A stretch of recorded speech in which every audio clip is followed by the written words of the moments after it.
My name is Josh Miller. I own Riverstone Kennels, and I've been training gun dogs for more than 16 years.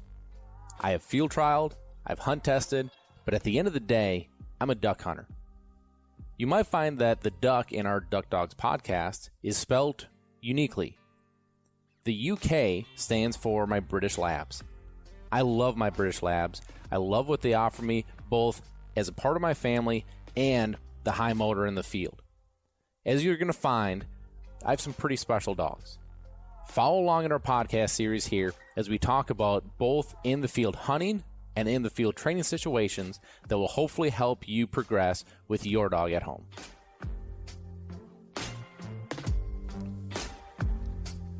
Welcome back to Duck Dogs, everybody. I'm your host, Josh Miller. And before we get going, we need to make sure we thank our wonderful partners that make this show possible. So thank you first and foremost to Eukanuba. Eukanuba is the presenting sponsor of the show. Eukanuba Premium Performance Sport 3020 is the blend of food that I have my dogs on and the dogs at the kennel. And we have just seen a tremendous increase in energy level, better recovery time. Coat looks great. Teeth look great. Just across the board, weight looks great. Really happy with this food and how our dogs are performing on it. So www.eukanuba.com.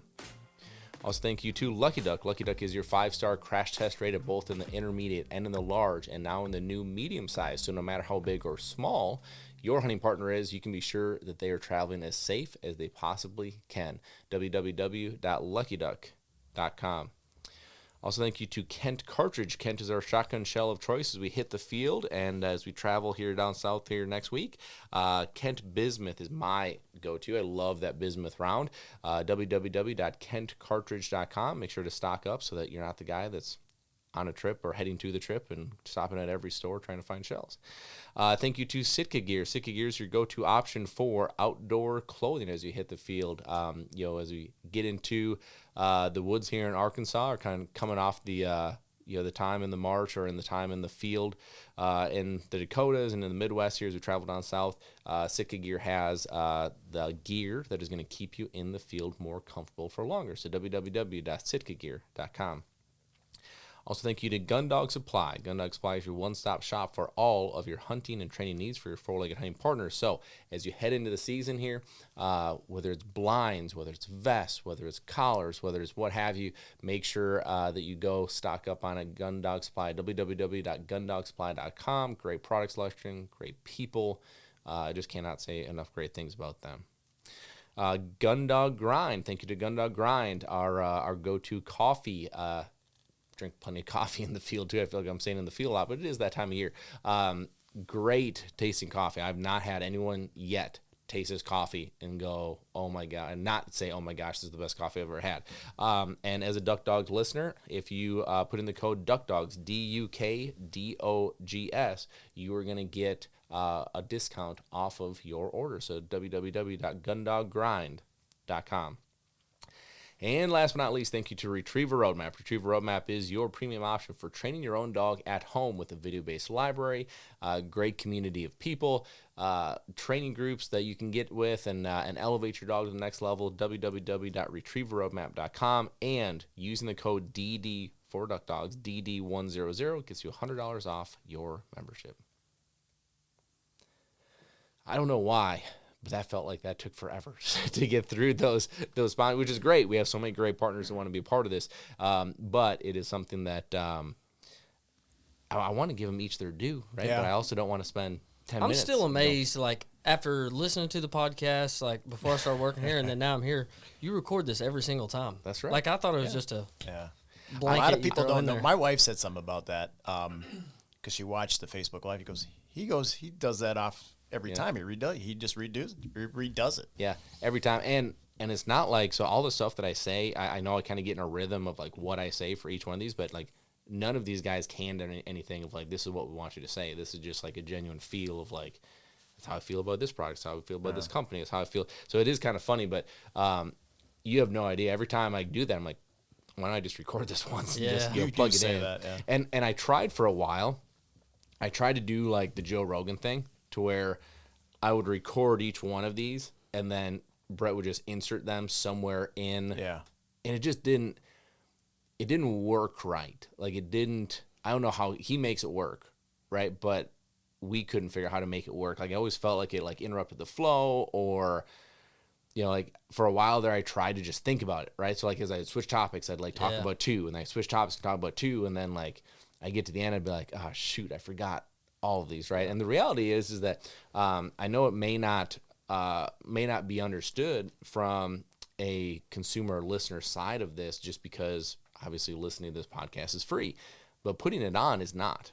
I mean, whether it's, the equipment, whether it's, paying the guys, doing the editing, there's a lot of, I mean, not tremendous, right? But there's certainly cost that goes into this. I mean, all this gear, right, that we end up having to replace fairly, not often, but like frequently enough, of like mic goes bad, cord goes bad, whatever it is.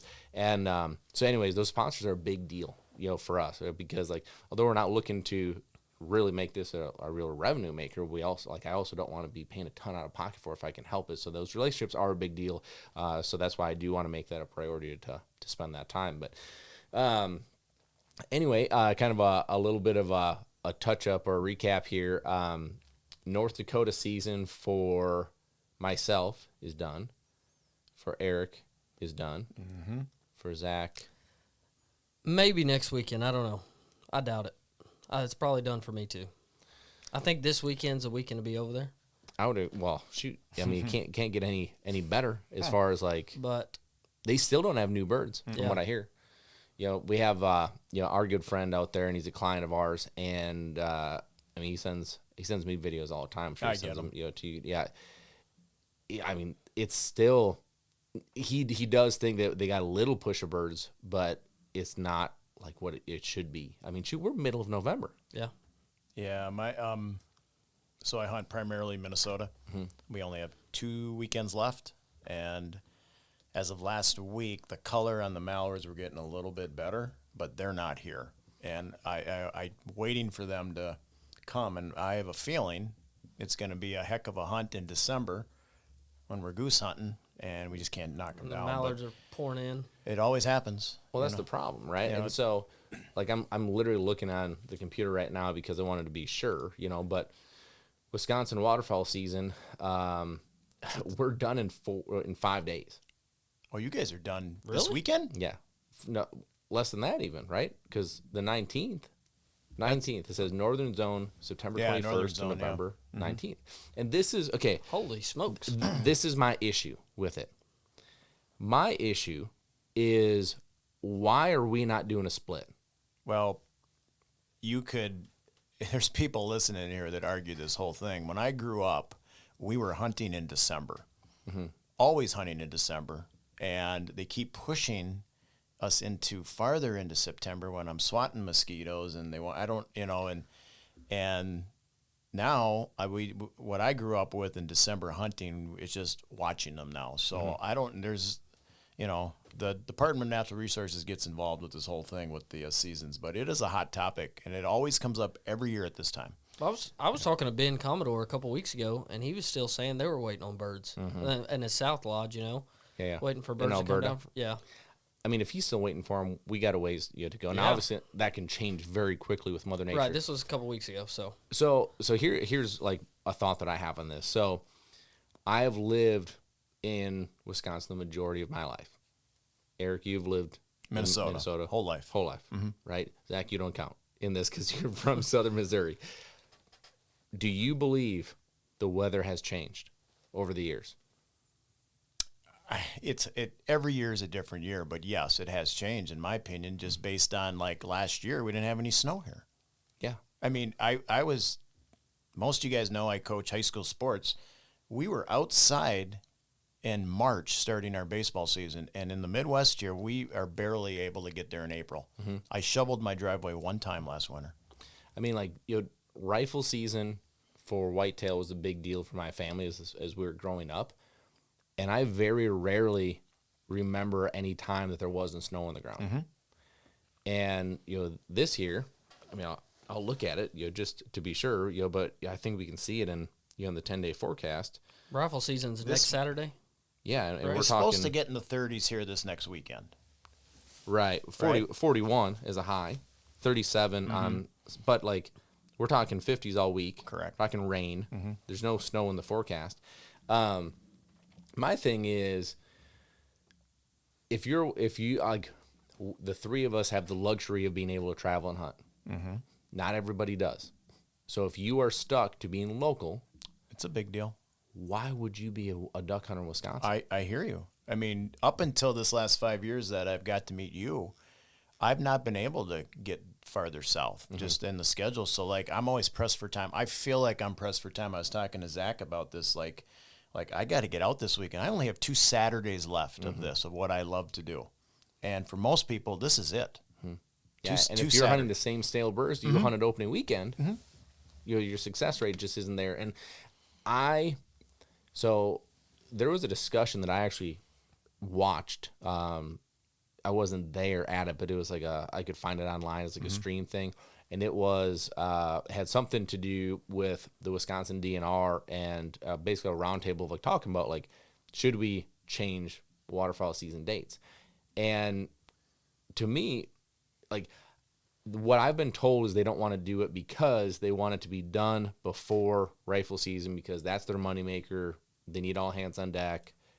We'll just make it a split, right? Let's hunt after that, because there was a guy that stood up and kind of talked, and the point he made, which resonated with me a lot, and I understand it's an emotional, it's not a factual statement, or a scientific statement, I should say, but like the statement made was that nobody has a photo hanging in their basement, in their living room, a waterfowl photo of being 65 degrees in a t-shirt.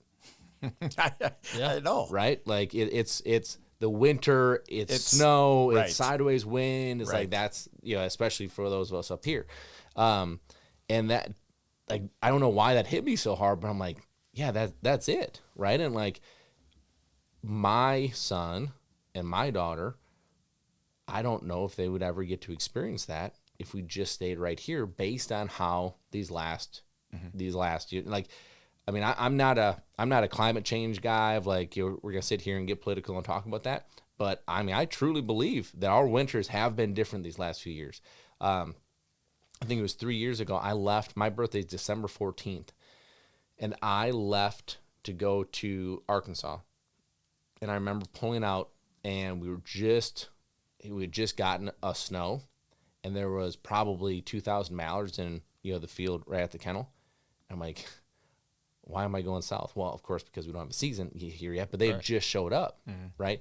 So it's just kind of it's an interesting topic. I think my fear is, like, how I got into this is being on those cold days with those big push of new birds, which was like, oh my gosh, like that's the day you dream of, right? As a hunter. And I remember as a kid getting to experience that first one, being like, that's what hooked me. I mean, you're not going to get hooked going out trying to finish stale birds that don't want to do it, right? It's just not the same. So, and for the past couple of years, I've seen guys or heard older guys who've been hunting a lot longer than I have be like, oh, this year's the worst year I've ever seen. This year's the worst year I've ever seen. And it just like, that's been the theme for probably the last 2-3 years, I think. And I don't know. I'm sure that has to do with weather because the birds aren't getting pushed down. And then last year in Missouri, when they finally did get down there, everything froze up completely, and then they were gone again. Pushed through, yeah. Yeah, and that was similar, to what we experienced in Arkansas, for sure.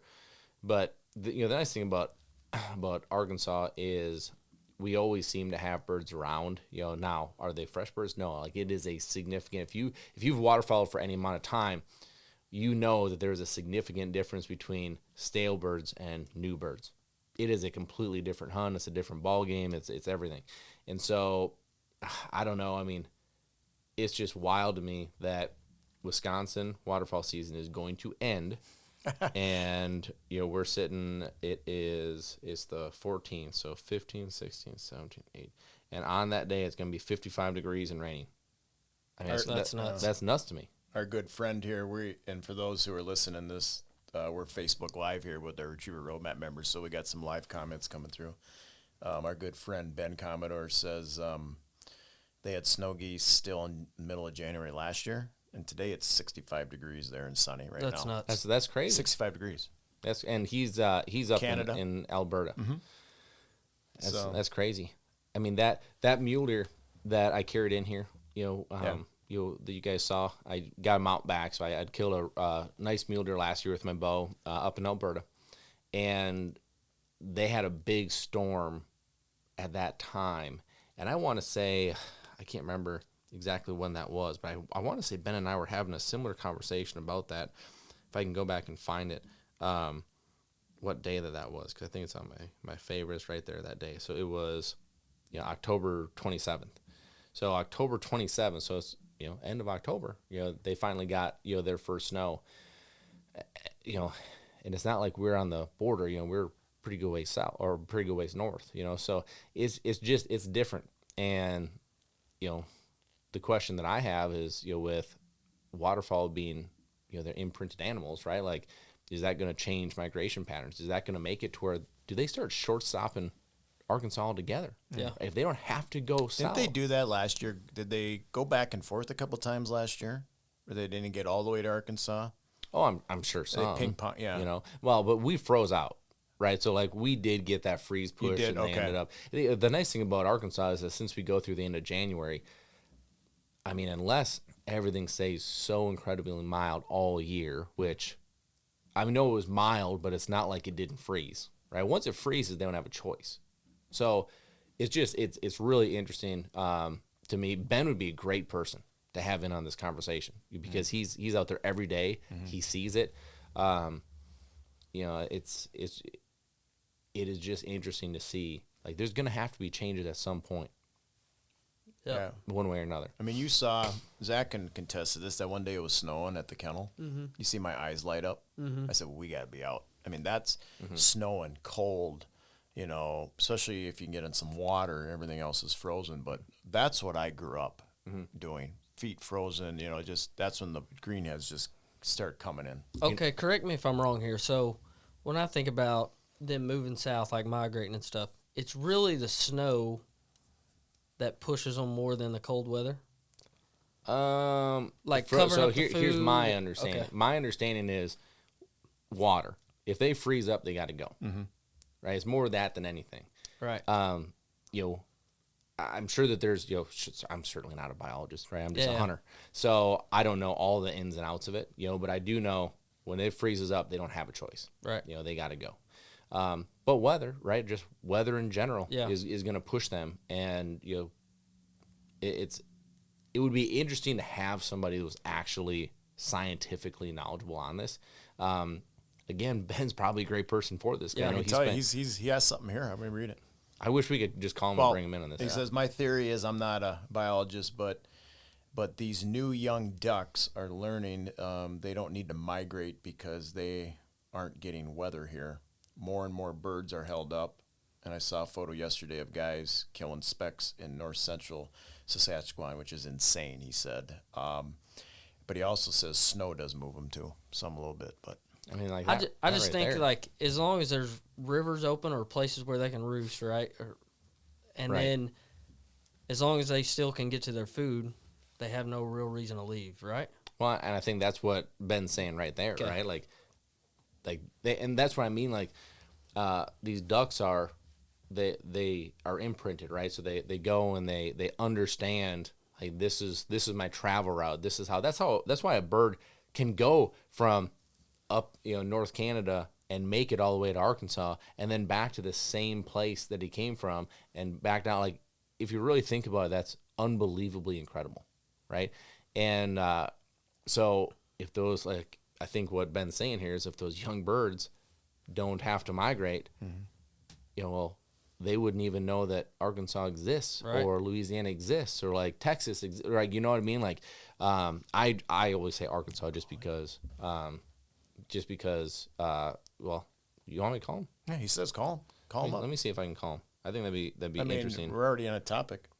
I think we're geeking out over this right now. Well, I am at least. I didn't expect to go this route here. We'll see if Ben, Ben, we're giving you a call here, man. This is like phone a friend on what was that game show? Oh, can you hear me, Josh? Oh, there he is. Hey, you are there live. There we go. Gotcha. You are live this time, Ben. I tricked Ben one time. I called him, and we were setting up to do this podcast, right? And so I call him, and he actually goes, "Hey, what's going on?" And I was like, "Ben, thanks for joining the show." And he was like, like he just was flustered.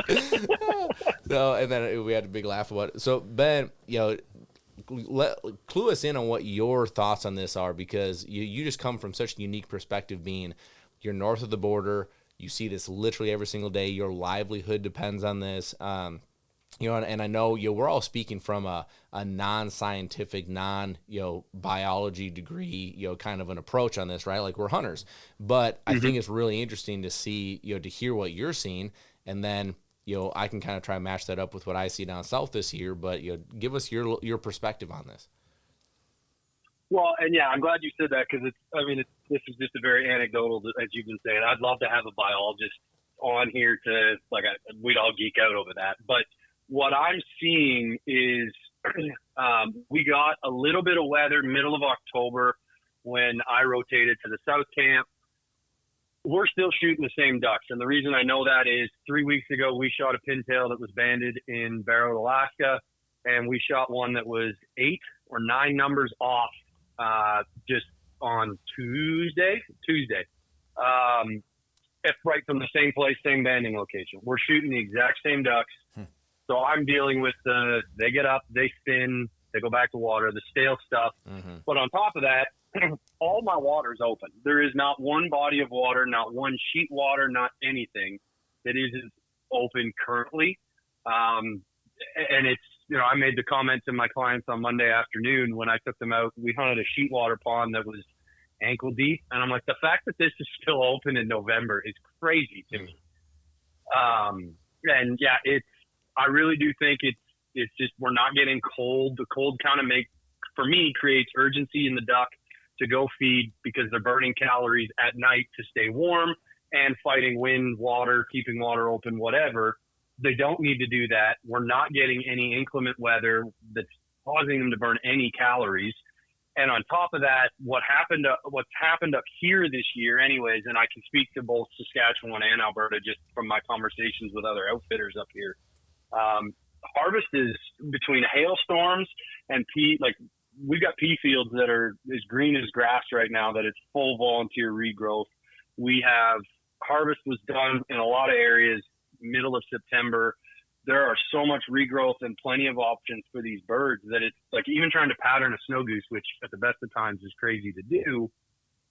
The morning scout's different from the afternoon scout, which is different from the next morning scout, because they just have so many options, so many opportunities to eat, and there's no urgency to migrate. And yeah, when I saw that photo yesterday of the guys killing specks in north central Saskatchewan, my jaw hit the floor, because that's insanely late.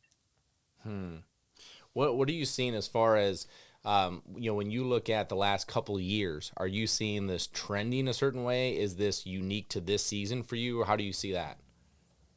It's funny. I had a conversation with a really good friend of mine that works for the Alberta Conservation Association, and we were chatting about how this year seems eerily similar to last year. The difference being, I believe the snow goose number is down both on the juvie count and just as a whole, which is a whole separate conversation to have at this time. But he said, I think this is becoming the new normal, because this is a carbon copy of last season. But the year before that was some of the best late season hunting. That's the whole reason for my South camp, is because what I experienced in 2022 and historically before that, where it gets cold, we're hunting in snow. I still don't have major feeds of big Canada geese, and we're middle of November. Jeez. 12 and a half hours north of me, one of my guys working for me, he's from up there. He has friends up there. 12 and a half hours north of me is still full of ducks and Canada geese. It's not frozen solid yet. That's insane. Which is a major deal, right? Like, that's unheard of. I have said from the beginning up here, and my team, I've got one guy that he's from the States. We've been chatting, and I'm like, man, I would not want to be an outfitter for waterfowl in the United States. I know the guys in Kansas right now are killing just about everything but pintails and mallards, And I've seen some outfitters that are hunting big water down there because that's just, they think that they've done it year in, year out. I'm like, man, that's not what I'd be hunting right now, because what's on the big water is all you're going to have for a while. And it really is just for, you know, and I'm not trying to doom and gloom it for everybody, but it's just, that's, you know, people post about cold fronts in North Dakota. Sure, that's going to move them, but North Dakota's still waiting on birds. You're dang right there. They've got them, but yeah. So yeah, you guys know that. You guys have been hunting over there. And I think it's, honestly, I don't want to say it's the new normal, only because all it takes is a weather change. And I just think we're going through an ebb and flow of more of a warm period. And then we're going to hit a cool period. You know, you look historically at 10-year cycles, 5-year cycles, and we go through these. The concern that I have is that in all of those, by now, usually we're cooling down enough that water's freezing. You know, as a side note, I bought cows. I'm still able to use my dang hose outside and not worry about rolling it up. And by now, I shouldn't be able to use a hose to fill up water for these cows. And like, it's just insane. I hope going forward, years forward, we start getting more weather. Everything's out of like Alaska and the Yukon. I know that just from watching their weather and their temperature. But yeah, like it's going to be a very difficult year. And the fact that you guys do not have a split at all is insane. And if there's anybody within your Fish and Wildlife department listening, somebody needs to make an adjustment on that. I agree. Right. Yep. I agree. Hey, while I have you, let me switch gears for a second, because I'd love to get your perspective on this. Okay, so I have to imagine you are mainly hunting out of A-frame style blinds. Is that correct? Up north, almost 100%. Down here, and it always depends on the client. But yeah, I'd say I wouldn't say 100%, but I would probably put it somewhere around 90. Yeah. So when you're not hunting out of, like, are you going to layouts? Are you going to, like, where are you going, you know, after that? So a little bit of everything. So I've got layout blinds. I've actually bought, and here's a plug for your partner with Lucky Duck. I bought the Lucky Duck goose chairs. I still haven't used them in a situation where I bought them for, because the snow geese and the specks do not like them. I tried them once and I won't do that again, but I think the big Canada geese will like that big Canada. The ducks don't mind it. And then I've also got some ghillie blankets, just because sometimes, you know, call it a basketball court. It's just a worked brown field. There's nothing to it. How do you hide in that? And if you don't have an A-frame, I mean, you've driven up here, you know what it looks like in the south area. I can watch a dog run away for 3 weeks standing in my mirror, like in my window. It's just, there's nothing in the way. Right. So yeah, I use a little bit of everything. I think I know where you're going on this theory. And my theory is, layout blinds. I think the birds that we're shooting today, you know, 10 years ago, everybody was layouts, and the A-frames came in, and people started beating the crap out of them out of an A-frame blind. We're now shooting those same birds that for 10 years, these birds, most of them have not seen a ton of layout blinds. And I think layout blinds, when you do your hide correct, you conceal yourself, I do think they are a little more successful, because most of these birds have never seen them, because every outfitter is using A-frames. And now, you know, the outfitter is going to be who puts the most pressure and educates the most birds at the end of the day. Have we talked about that before, or have you heard that, or have you felt that from somebody else? I'm curious, because I haven't talked to many people about it. That's just something I've kind of had a theory on for a while now. And I can't remember who I was talking to a couple years ago about that. I don't think that was you and me. Maybe it was. But it was just a theory of, if you back up and you go through this cyclical, you know, layouts were the thing. Everybody needed layouts. And then every decoy and hunting equipment manufacturer started making A-frame blinds. And the A-frame blinds work. I'm not going to say they don't. But now you're starting to see that switch where we're slowly switching back over to layouts, I think, on a more, you know, again, through the outfitter world, more outfitters are willing to go to the layouts. But obviously with an aging clientele, sometimes that becomes difficult. But I think that I think personally, for any hunter listening, you should have a bunch of different options and no different than training a dog. You need to have all the different tools in your tool belt, because not every situation is a cookie cutter. You know, you got to do it this way. That's the roadmap. There's 10 different ways to do this. And you've got, you know, as much as your budget allows you to afford, I think you should have options at your disposal to, you know, make the hunt more successful for yourself. Mm-hmm. For sure. Well, so my thought on it, because I totally agree with you, everything that you just said. And I look back on, you know, I was in high school, so 16, 17, 18. I'd even say maybe even up to when I was 25, which now was 10 years ago. You know, we only hunted out of layouts. Like, that was the thing. And man, I loved it. Like, there's nothing better than those feet in your face. You're trying to sit right on the blind. Like, the experience is great. But, you know, these birds they started getting, you know, wary of it. So I remember the first time that I was ever in, you know, like a Lucky Duck 2x4. And of course that's wasn't what it was, you know, then, but, you know, an A-frame style of a blind. And I was like, oh, this is the ticket, man. Like, you know, I don't have to lay down. I don't have to be, you know, like I can see, you know, and you're right. Like, anyone older that you bring, way better, right? Way easier on them. They can shoot. They can, like, how often, like, I know for me, like, I would bring, you know, like my dad or Whitney's dad or somebody, and like, you'd have to call the shot 5 seconds early because it would take them time to, like, you know, wiggle out of that blind and like sit up and get their gun up. And, so I loved it, but like, my thought on it was, you know, I watched things change, and I do think that there's a convenience and a comfort factor with that, but I do also believe that it's a bird's education, right? Like, A-frames were working because you could hide really well on edges, and you could hide really well, you know, just with how it was laid out, and they hadn't seen it.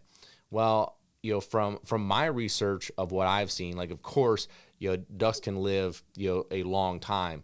Yeah, I've heard of ducks being 20, 25 years old. But I think the average lifespan is 7 to 10 years old, you know, from what I've looked into. Yep. And I actually believe that half of, correct me if I'm wrong, and I think I'm specifically talking mallards here, if I remember correctly, but I think half the population of a wild mallard dies before they're 2.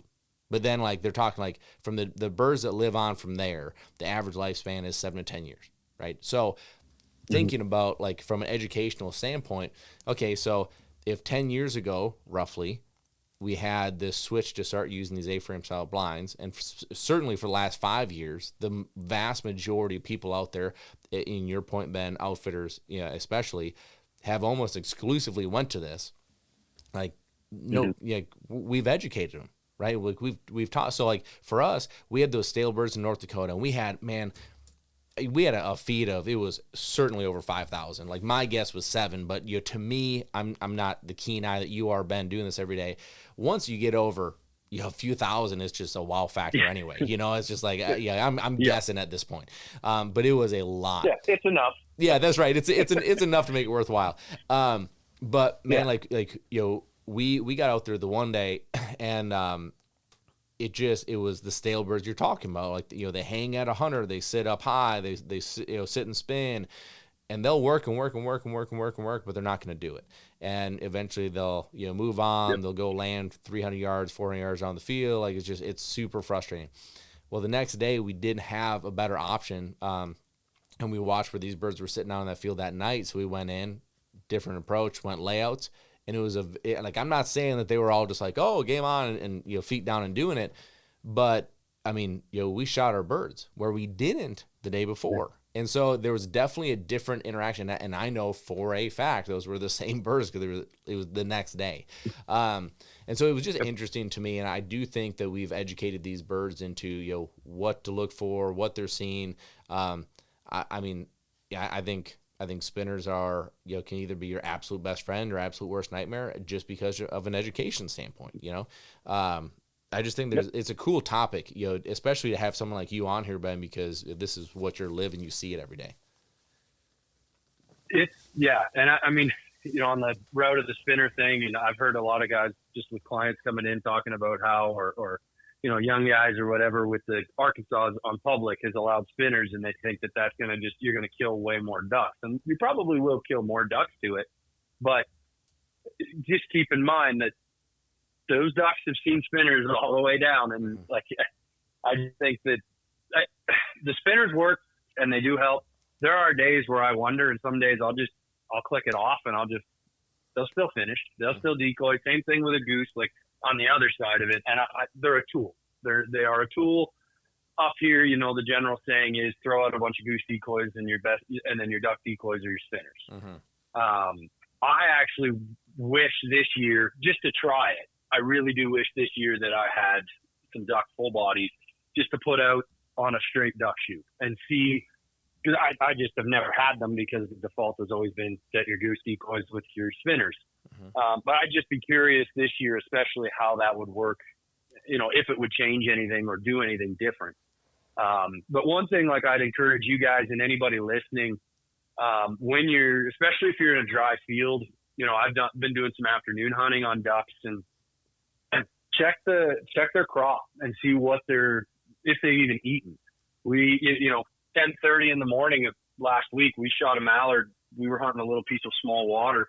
We shot a mallard and it was 10:30. There was corn on the other side. He hadn't eaten. There was nothing in there. And that's where I got all that. Like, there's no urgency to eat. There's no urgency to feed, because normally this time of year they're full, they're done. Like they're packing it in, and it's just frustrating. And I continue to say it over and over again. And some days I feel like I'm now able to relate to how some of you guys feel the further south you get, especially Zach being from Missouri. Like, man, I'm waiting on a push, and I know that sucks. No doubt. Ben, do you know the actual, like, I should say, like, how a duck operates, or how, a goose for that matter, of keeping water open at night? Because I think that's something that that is maybe not thought about, or maybe taken for granted, of the activity level that these birds put into just keeping water open. I think it's a super, super interesting topic. Yeah, I mean, obviously I've not sat there and spotlighted them to watch because they get up and go. But from my understanding of watching them during the day, it's just a lot of swimming. It's a lot of moving. And then, of course, their body heat helps keep it open. It's more, I feel like ducks will keep water open. I'm not saying they won't, but I feel like it's the geese that really do it, just size difference, obviously. But it does take the amount of, and then you keep, if they're in a position where they have to keep water open, they also have to keep themselves alive. So while they're trying to make sure that they don't freeze in the water, they're also exerting a ton of energy to stay warm. And so I think that's the stuff that, when you really break it down, and everybody talks about cold, and I'm not going to argue that cold doesn't move birds. I know it does. Cold will move them. But I really firmly believe that snow level is what does it. That's great. Will die on that hill thinking that, because every year we don't have tons of snow, it can be crazy, crazy cold. And I've got more birds than I know what to do with, because they have every bit of food resource available. The other thing I think, and this is something that no hunter is ever going to change, but that isn't talked about a lot, is the volume of feedlots that continue to pop up through, Alberta, Saskatchewan, North Dakota, South Dakota, Colorado, all the way down, because those ducks will find the grain piles and they'll just sit on the grain pile next to water that they keep open. Yeah, it's super interesting. I find it fascinating. I think that's one of the reasons I fell in love with duck hunting to begin with, is just I feel like it's a fascinating animal. You think about migration alone, let alone everything that goes into it, with keeping water open, finding food, how they the staying alive, staying warm. Like, there's so much to it that once in a while I sit there and I'm like, gosh, this is a pretty significant animal that I believe is taken for granted a lot. Of what goes into that animal's life. It is absolutely fascinating. Let me ask you guys this. Ben, I don't know if you can hear me all the way over there, but all the way over there in Alberta. Yeah. What y'all's thoughts on calendar birds? Like, do you believe birds migrate at certain times of the year, and like they stick to that? And like, how much does weather affect those guys, you think? Go ahead, I'll Ben. just say yes. I'm shaking my head yes. You guys can't see me, obviously, but I'm agreeing with you. I'm sitting here, shaking my head yes in my kitchen. 100% specs would be the one that comes to mind as a calendar bird. And I actually think the calendar on specs is moving up further and further. We're starting to see more and more of them. Like, I'll have them flying over the house middle of August, heading south. And I'm sure you, Josh, with your connections down in Arkansas, you probably get reports in September of That's right. specs showing up down there. To me, the definition of a calendar bird is a speckled-bellied goose, which is why it's crazy that there's still some hanging around in Saskatchewan right now. Obviously, I would say there are ducks like teal. Teal would be another great example of a calendar duck. Mm-hmm. Yeah, I totally agree. Especially, we don't have the specs here. My spec hunting is Missouri, Arkansas, more Arkansas than anything else. But that's what's so cool about you haven't. So first off, anyone listening, Ben Commodore, Cloud9 Outfitting was very kind to be able to take this very impromptu phone call and jump on here with us. But just the wealth of knowledge that he's providing. Anyone looking for a top rate first class waterfall experience, I would definitely encourage you to reach out to Ben because I have not had the pleasure myself, but I've heard nothing but raving reviews from all of my friends and connections that have been up there. So, but Ben's on here just kind of walking through this with us, and for me, teal are the calendar bird for us. And what's odd to me is Eric. You said that you were shooting teal way later than you ever have at your farm in Missouri, Minnesota. Yeah. 2 weeks ago when I was in North Dakota, I should have stayed in Minnesota because the teal were still here, and they got a great hunt in November. Now, usually it's September. Last Saturday, I saw less, but then we had some wood ducks come in, so I'm like, oh no. Yeah. So I didn't see as many, but that kind of gives me the understanding of where this is going by following when they decide to pull out. So they're still here. Yeah, I totally agree. Hey Ben, do you have time for one more? more? For what it's worth, Eric, I still have green-winged teal up here. So that's unbelievable. Okay, well, so do we now. We shot two of them in a field last week. Oh boy, that's unreal. We did in North Dakota 2 weeks ago, and I'm like just mind boggled. Like, guys, like those are green winged teal. And they're like, oh, cool. And it's like, no, it's like cooler than what you guys are realizing here. Because I've never shot them. It was after Halloween in North Dakota. Ben, you have time for one more before we let you go. I don't want to take up your whole day here. I got all the time in the world for you guys. Awesome. Well, so let's kind of switch this into dogs. You have an incredibly unique situation to where you have, I think, the advantage and disadvantage in your job as it relates to your dogs. And you and I have talked about this, but for those listening, I'll kind of prep this a little bit. So Ben hunting as much as he hunts and the target rich environment that he hunts in, I mean, there's tremendous opportunity. I mean, Ben, what's your best day this year as far as birds in a day?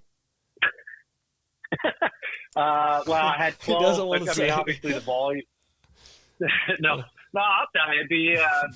These guys were shooters from Tennessee. I had 12 of them, and they all wanted to hunt together. A-frames on that end, and we shot a 12-man double limit, ducks, specs, and then we shot a handful of snows. We ended right on 200 on the nose, and that took 97 minutes. My man. 97 minutes. Unbelievable. We were just talking about this the other day because I sent the text off and was like, we're probably going to need dark geese in the afternoon. We'll get our ducks this morning.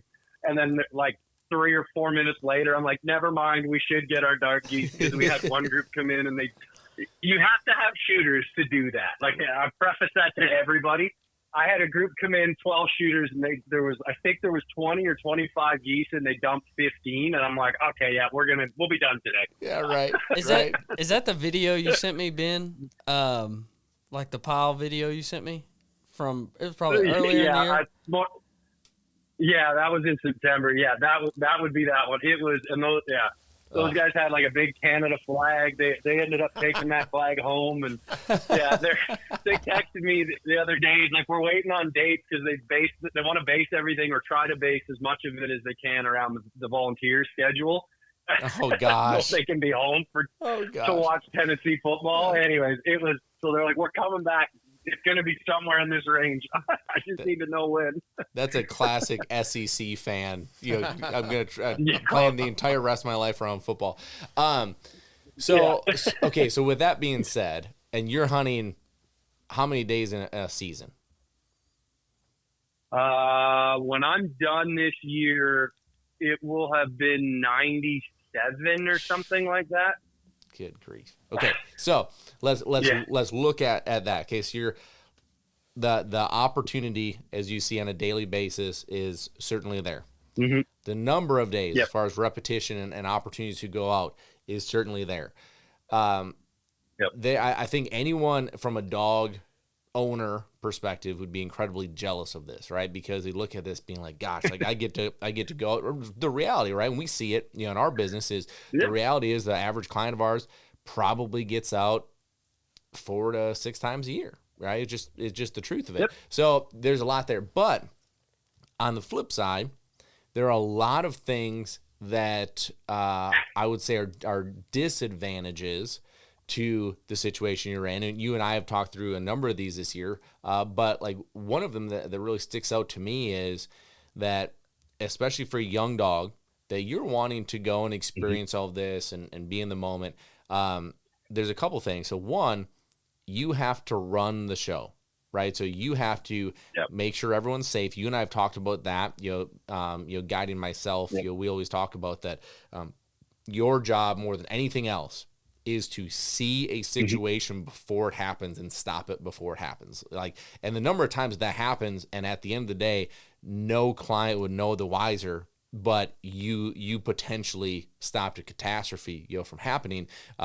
It's pretty incredible how often those little situations do pop up. Not like catastrophe might be a big word, but like you're trying to make this as smooth as possible. So your eyes are on the clients, they're on the birds, you're calling the shot, you're telling guys to stay down, you're talking to them, hey, they're right here at 2:00, so that everybody can see and everybody can enjoy the show. Well, your young dog that is also doing all of that, right? And that young dog doesn't understand the game and doesn't understand where he or she's supposed to be looking or how this whole thing's going to happen. And then with all of that, so obviously, for most of us that have a young dog, we talk about this a lot. You go out, don't have a gun, 100% focus on your dog so you can see what's going on, right? Like you don't have that opportunity or that luxury. And then on top of it all, let's look at that 200 bird day that you talked about, right? Where you shot all of those birds in an hour and a half. Well, think about from a dog perspective, like you also have to put on the show, right? So you can't take the time, go and be like, all right, guys, nobody pull the trigger. Everybody sit down. I'm going to let this young dog go and, pick these birds up. We're going to run. This little blind is set up perfect. So we're going to run this. You don't have the luxury to do that. No, it's like, get in here. You're like, you need to get in because these guys are paying, for the day, right? So it's a very unique situation because you could look at all of these positives, that you have at your fingertips, but it also comes with a lot of repercussions of potentials that could happen. And the reality is that you can make a good dog great really quick with the situations you have, but you could also blow a young dog's mind very quickly too because of not understanding the situation. So could you walk us through a little bit of that, because I think it's a super unique perspective? Yeah. All of the above, you're right. And one other thing that I think you didn't mention, and I've heard you talk about this before, when it comes to doing, the stuff that you've got to manage, and you have to deal with this as well at the pheasant ranch. Maybe not quite to the level I have, but so the afternoon before that big one, we went out and shot a 12-man limit of specs. It was hot, and I have to manage. I'm of the opinion, and I will not put my dog in a situation where they're going to get heat stroke. But at the same time, when you got 12 guns going, you got birds sailing. I have a responsibility to make sure those birds are picked up, and/or we at least make our best effort to retrieve game. So the legal side of that plays into this as well. And So, I had my one dog Nala on that one, and her job was solely, you're getting the runners, I'm cleaning the hole. And so you're trying to run her while picking up hole, while watching birds, because they're coming off the water. And I think, I'm going to lean on a little bit here. We had Amy up this year with Jet, and there was a lot of conversation before Amy came up about what I thought she should focus on with Jet, where Jet should be, the level, obedience is the big one. And I know everybody beats this into, like, it's almost like you feel like, oh yeah, the cliche obedience, but it really and truly is. And for me on my end, I see it as the season progresses, and you talked about it. You actually have a video, I think, on Retriever Roadmap about with your A-frame setup, because I'll set my blinds up for the dogs the exact same way where I kick them back. Mm-hmm. They want to creep around that A-frame. Well, by the end of the season, I'm watching the dog and trying to watch the birds, because you give them an inch, they take a mile. Before the end of the season, they're marking everything from right underneath the front of the A-frame. And it's like, okay, back up. We need to, but I don't have the luxury of, okay, guys, I'm going to not let the dog go pick these up because she crept. I'm going to go out and pick everything up. Well, now you're blowing, you've got a sailor. I'm running out there because I can't go shoot it with a gun. So I've got to chase after it myself. So I think there's a lot of stuff that people just, I'd have the best dog in the world. And while my dogs are good, it depends on what your level of good or what your world is. I can't take Daisy or Nala, for that matter, and go down to Arkansas. They're going to be like a fish out of water down there. Mm-hmm. And same thing for a guy from Arkansas to bring his dog up here. It's a totally different set of experiences and kind of what you're putting them in. But the core of it is obedience. And Amy did an amazing job getting Jet ready. All of us, I remember Greg sitting beside me when we were on probably the second or the third hunt with Jet. And I was like, both of us are like, we knew she'd be prepared, but holy smokes. And I made the comment to Amy, I'm like, you want to leave Jet up here with me? I'll run her the rest of the season. You can leave her. And I'll put her into the rotation. And not to cut you off there, Ben, but just so everybody knows, Amy, who Ben is talking about, is a Retriever Roadmap member. She has a Riverstone puppy, and she won this hunt through a giveaway that we were doing at through Retriever Roadmap. And I mean, I think it was the first hunting trip that Amy had ever been on. Is that right? Yes, I know she'd done some hunting. Her and Jake had done some, and I think I know Jet had picked up birds prior to coming here, but it was blowing. I mean, the first morning I put them in a swath field, and for those that don't know swath, like a windrow, with a lay-down blind and a ghillie blanket, and then we had Jet, and I've Daisy with me, I think, on that one. And I sat behind and I said, this is all Jet. Daisy is here in the off chance we have a sailor that you're not confident Jet's going to be able to get. And I should have just left Daisy in the truck.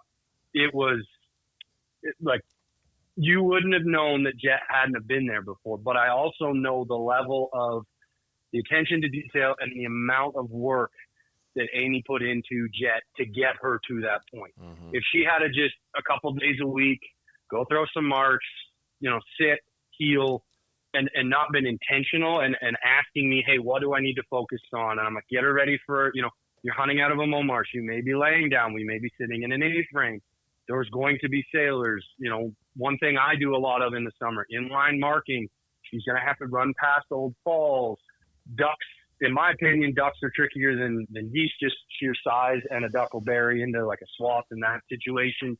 But it was, at the end of the day, in the core and the root of the whole thing, it came back to obedience.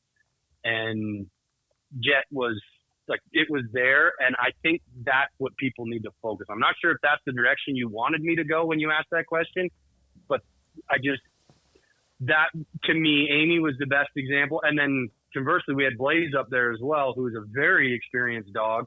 And same thing, absolutely crushed it.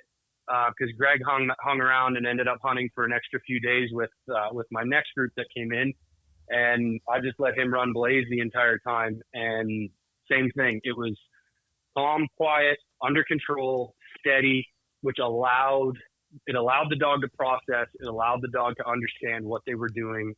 And at the end of the day, in my opinion, it was the confidence to know that they could do it because everything else was there. It wasn't chaos. It wasn't chaotic. You know, Amy or Greg aren't yelling, hey, get over, heel, sit, stay, place. It was, they got to enjoy the hunt. So did the dog. Everybody that partook had we all couldn't say enough good things about all of them. And yeah, I think that to prep for like a hunt like this or a situation like this, I mean, you know, you and I have talked about it, and trying to get a young dog or a dog that may not be used to this situation, even, you know, their minds get blown so fast, even with just the scent on the ground. And that's one thing that I'm noticing with, you know, younger dogs or a new dog to the situation is, you know, if we're hunting an X, we're going in there and that field is covered in bird scent. Their nose is going to go crazy. So having that obedience and the recall and everything else that goes along with that, I think is really helpful. I hope that was what you were looking for. Yeah. I mean, I think it's so unique, you know, the situation, you know, for sure. Like, think about those small sample sizes, you know, with specifically with Jet name that you're talking about, and the progression that I'm sure watched that dog make over 3 days. Right. And that has everything to do with the opportunity, but also on the flip side, you look at what you were talking about with, you know, with the creeping and with, you know, the dog, like that's where I go back to that, you know, hunting season unravels training season. Like, and in this situation, like, it's so easy to say, well, just pay attention to the dog or make the correction, or like think about for you, right? So for you, and I go over this with all of my guides that come in, you know, for the pheasant range, we talk about that this is not a training session. Like, this is not, you cannot go out and make a correction. You cannot go, like, specifically, you know, we've all been there, you know, we're dog handlers, right? Like, you know, like, my dog is pushing every button I have. I need to make maybe a little heavier correction on the collar than what I would normally do. Maybe I need to, you know, get the lead and make that correction. Maybe, you know, my dog needs, you know, just a quick, you know, slap on the butt or something like that. Like, you cannot do that. You cannot do that in that situation for our clients, which of course just escalates the situation, right? It snowballs. And so, you know, with that being said, I think for you, not only does hunting season unravel training season even more because of the opportunities that you're in, but then also the environment is, it's almost like you're at a hunt test every single weekend, because you can't make a correction and you can't yell at the dog and you can't be stern. You can't do, because the guys that are in the blind are probably not dog guys, and they don't want to be like, gosh, like, Ben's a jerk to that dog just because you yelled no, right? You know, like, that's perception, right? So I think there's a lot to it that I just think from a business side, from a specifically for you, man, like, it's a balancing act that you do a fantastic job at, but it's one that I think should be appreciated from a dog handler standpoint. Well, I appreciate you saying that. And one thing I will say that I've heard you talk about before, and the story that comes to mind, I can't remember for the life of me the dog's name, but I remember you talking about it on a podcast, and it's the nonverbal communication. And the one that always comes to mind is you being able to pick up on the dog with the tail. Yeah. On a running 5-point, and the tail would wag and it would stop. And that's when you knew that they were in. And so where I'm going with this is there's a ton of I have a really good relationship with all the dogs, but one in particular is Daisy. For whatever reason, that's always been just my dog. They all are, but there's just a different connection. And there is a ton of what I feel like nonverbal communication, simply based on like my body positioning or like the look or how I take that bird from her. And that is, you have to get really good at doing that in these situations. Because that is your only way of communication. Now, I can haul on her. I can put an e-collar and haul on her on the e-collar. But if I'm not giving verbal correction or then showing her what I want different, it's not going to help. Mm-hmm. So, and often I'll see, you know, I'll give her a look, or I'll kind of do something, my body positioning of how I take that bird. And the next time, we don't have that same problem. Mm-hmm. And so reading your dog, understanding your dog, and knowing how to communicate with your dog in ways other than your voice, I think are incredibly important. And it's just, I think everybody should be good at, but if you're going to get into the guiding world, you need to be really efficient and understand your dog, because sometimes that's all you got to like look at them and be like, "Are you kidding me right now?" Right. Right. Yeah, I think it's super neat, man. I appreciate you taking the time to jump on and go through all this. This was a great little curveball, that was thrown, and I think it was awesome that we were I'm able to sorry take I the time. crashed it. Yeah, This is good. fantastic, man. I loved it. So I'm sure I'll talk to you here sooner than later, but we'll let you get back to your day here. But thanks so much, man, for jumping on. No problem. Thanks for having me, fellas. Talk to you guys soon. All right, buddy. Talk to you later. Ben. See you, Good luck man. up there. Thanks. Bye. That is a good dude right there. That was awesome. Man, like you couldn't have asked for anything better than that. No, I mean, I think, when people listen to this, hopefully they get a good knowledge on that, and what's the best knowledge you can get is somebody up there. And, I could talk about this stuff all day long. I know. I learned. could sit here and talk. It's just so fascinating to me. And even there's studies out there. Are these ducks becoming nocturnal with eating now too? Are they feeding at night? And there's just so much information if you get online and read and just get it all. And Well, Ben works for Ducks Unlimited. Yeah. Like the guiding is his real job, right? But he does some of that work, and so he's very knowledgeable. I mean, that's his life. And the one thing that I talked about this on a podcast. I don't know what one a while back. And I think I even had Ben on, but what was so interesting that he had talked about is, okay, so his season runs, whenever it comes up. I don't know the exact date, but then their winters are so extreme that he really can't get out and train until I think he said like May or June, when then he starts in, I think, September. So basically, I think he said like he's got 3 months to train. I mean, it's just kind of wild. You don't realize. I think it was a really interesting point that he made, because I see this. If you have what you think is a phenomenal duck dog and you live in Arkansas, you go bring them up there, and it is going to be a different ball game. Like, now, I'm not saying like if they're truly phenomenal, I'm not going to say that 2 days there and he's going to figure it out and be a rock star, right? But environmental situations are a big deal. That dog that hunts the same blind on the same stand and doing the same thing for 40 days of the season, like, that dog's going to go crush that one situation. But it's unbelievable. Like, that's the one thing I love so much about traveling is, we go from, Ben's, up north, and we'll do, North Dakota, and we'll do Missouri, and we'll do Arkansas, and we'll do Oklahoma, and we'll do, like, you start bouncing around all the stuff, Texas, like, every one of those, it's a different challenge. It's a different, situation. It's a different environment. It's a different feel. It's like everything is different. And, man, it's cool watching. My favorite part is watching a new dog in the woods, because they're looking around, have no idea, right? You take a seasoned dog in the woods, like, poof, they just look straight up. Mm-hmm. Yeah, they know where those birds are going to come from. But you take a dog that's used to hunting up with Ben, they're not going to just look up, straight up in the air. Like, they're going to be looking around, going, well, what's going on here? I can't see anything. There's trees everywhere, right? I mean, it's a different ball game. Yeah. It's really neat. Okay, so I'm going to switch gears a little bit here. I thought that was awesome. So I had a phone call about 2 weeks ago, and I haven't talked to either one of you guys about this yet, because I wanted this kind of new. I'm not going to use his name just out of respect for him, but our industry as trainers lost a very, very good trainer in the last couple of weeks. And this guy has become a incredible friend of mine. We talk a lot, not just about dogs, but about faith and about business, and I really enjoy our relationship. And the only problem is, like, he's in the very south and I'm in the very north, so we just don't get to see each other very much. So he called me and he goes, "Man, like, I'm done with dogs." And I was like, "What?" Yeah, he said, "Hey, I'm gonna do something different. I'm gonna try something different. I'm gonna go away from dogs, and there's another opportunity that I just want to pursue." And of course, incredibly supportive of him, but he's done this for a long time, and he has campaigned specifically hunt test for a long time, and he's been very successful at it. And you kind of, like, you watch somebody do what they do, and it becomes a part of their identity, right? And that's who they are. And so for him to switch up his life so much, I think is courageous. I think it'd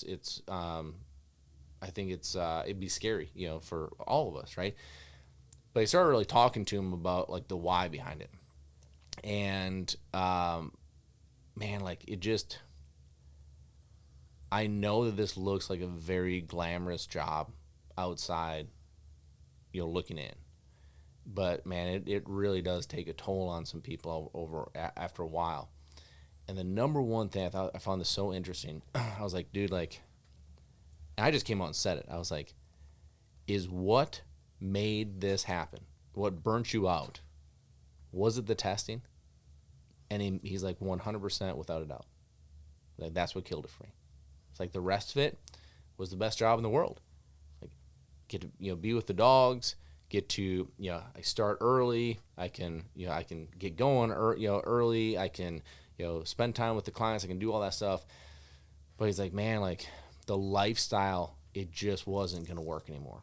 With being gone every weekend, with going, like he's like, my family would try to come to some of these tests, and it's like, one, they don't really want to be there. They're being there for me.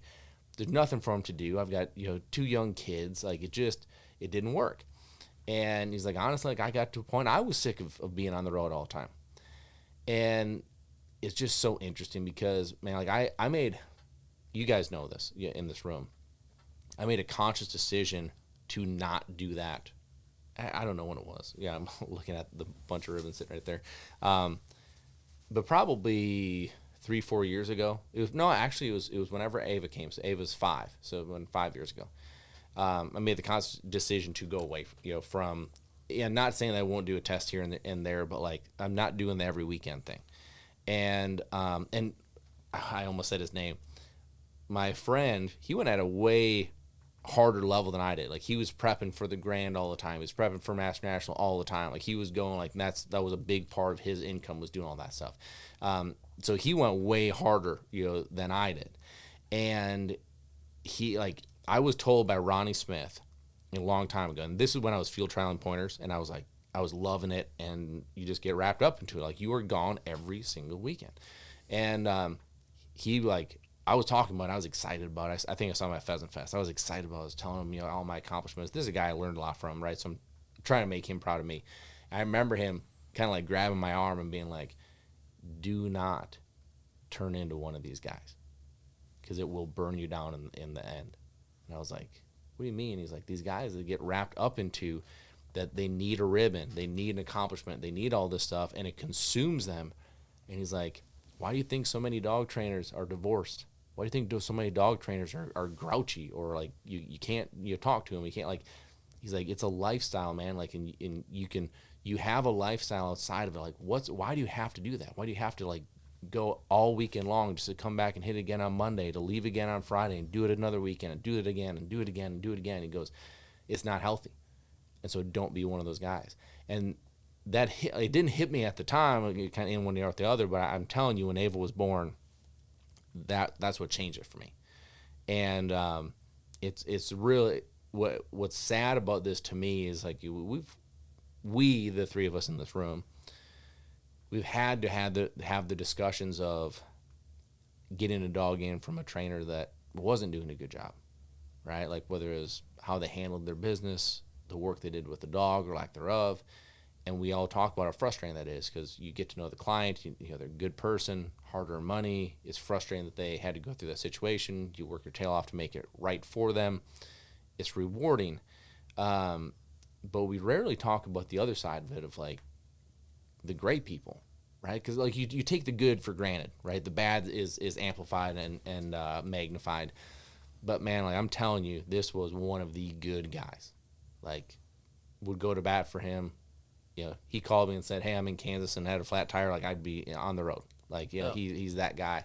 And so it's interesting, man. It's one of those things that I'm interested to kind of get your guys' initial thoughts on that. But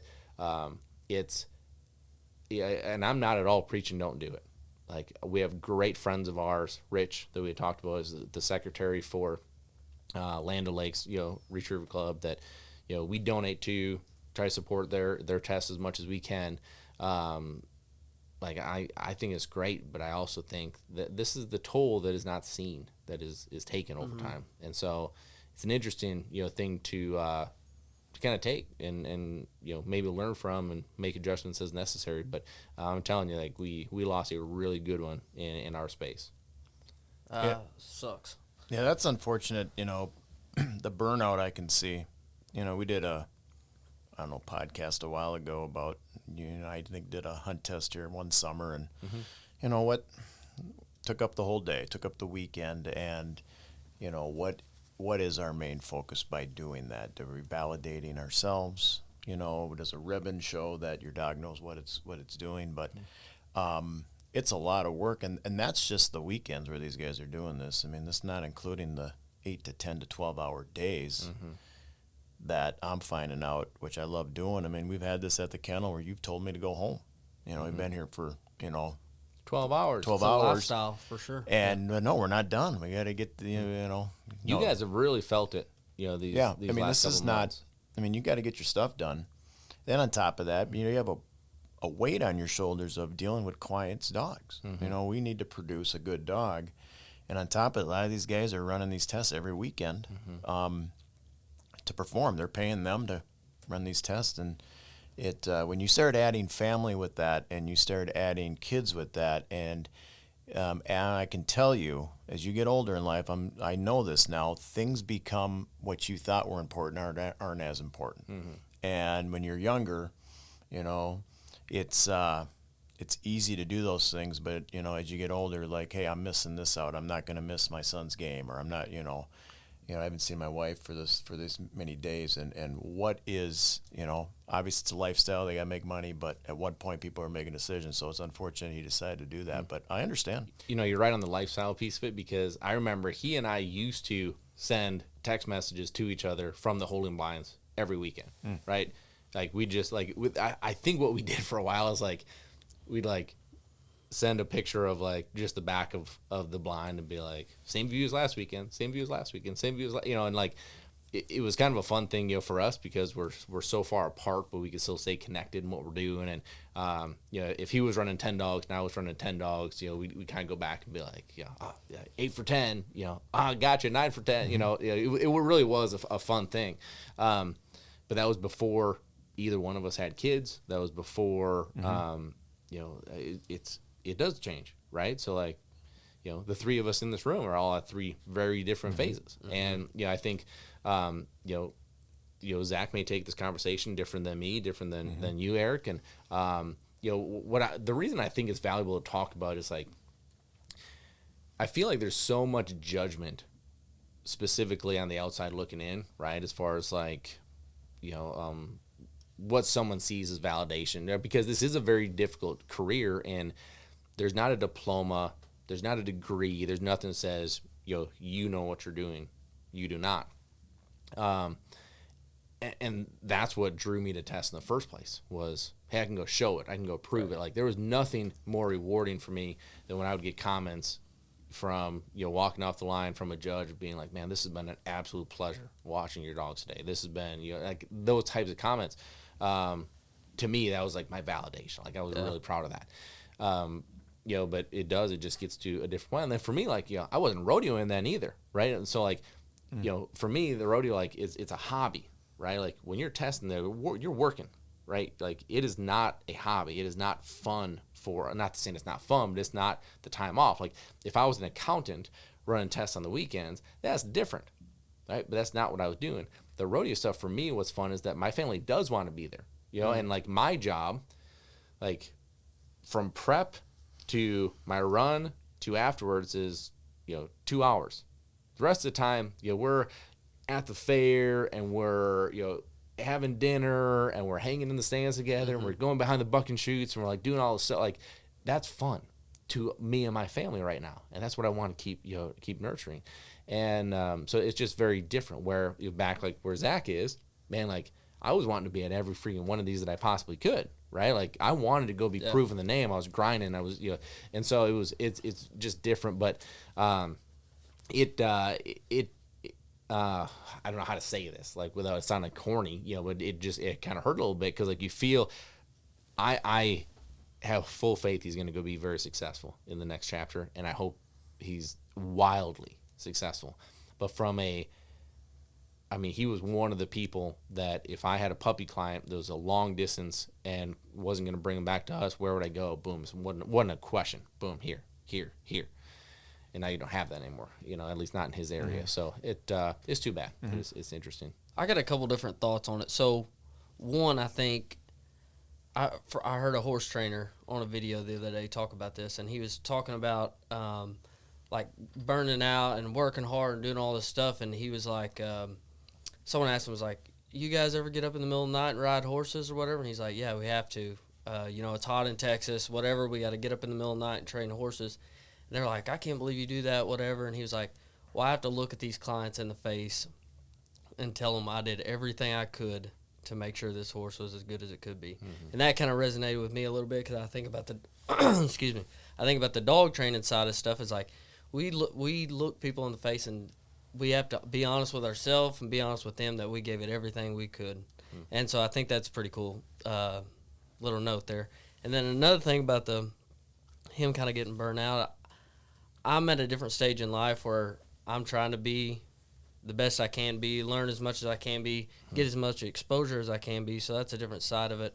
But from my experiences in life, which there's a little bit for the few years I have here, I think you really have to be unbalanced to be great at stuff. Mm-hmm. So I think, like, I don't know what it's like to be a father, but to be a great father, you might have to be unbalanced somewhere else. Or to be a great dog trainer, you might have to be unbalanced here. To be the best mailman in the world, like, you may slack a little bit at putting up groceries at the end of the night, because you've been doing this all day or whatever. But I think to be great at stuff, you have to be unbalanced. Yeah, that's right, unbalanced. Yeah. It's kind of like back to that saying that, like, to be elite at anything means you're going to be misunderstood in everything. Right. Like, I mean, you think about all these guys you hear about that were like just great at what they did. Most people thought that they weren't social, they were weirdos, they were maybe jerks. They were like, no, they were just so center focused and hyper focused on doing this one thing so unbelievably well that everything else was unbalanced. And it's hard when I feel like that's why I'm trying to be so intentional about the road stuff being a hobby, because if you don't have a hobby, like, our business is most people's hobbies, right? So, like, when we talk with people, like, we have strike force training or strike team trainings, we have strike force, when we have hunt tests, we do all these stuff. Everybody else's is their hobby, so there's enthusiasm, and of course we have to match that, right? You have to be there, and we do, like, because we are passionate about it.